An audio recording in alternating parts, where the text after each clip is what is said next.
Johnson & Johnson vaccine.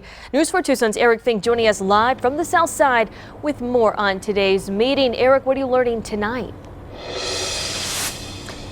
And Priscilla, that FDA advisory panel says boosters are a go for those who got the single-dose COVID Johnson & Johnson vaccine. The recommendation is that booster should come at least 2 months after the original shot.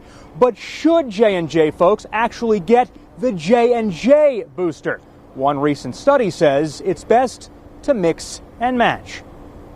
With the FDA advisory panel giving the green light to a booster shot for Johnson & Johnson, all 3 COVID vaccine boosters have been given emergency use authorization. A study this week from the National Institute of Health shows a Pfizer or Moderna booster could provide more protection for people who first opted for the single-dose J&J. When folks received a booster of J&J, they got about 5 times more antibodies when they measured antibody levels.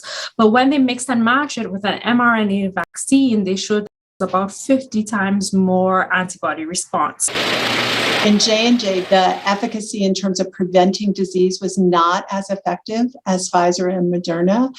The belief is that boosting with Pfizer and Moderna will give you additional protection against acquiring the disease. When the vaccines were rolled out, mix and match was widely ruled out. But 10 months later, the science could be showing something different. In this case, the issue is, will we see ability coupling J&J, which is a totally different vaccine, with a messenger RNA vaccine, either Moderna or Pfizer?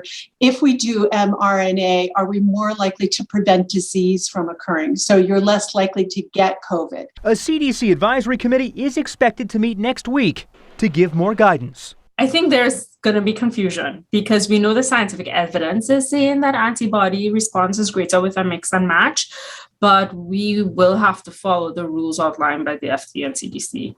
So it'll be curious to see what the CDC tells us on Wednesday.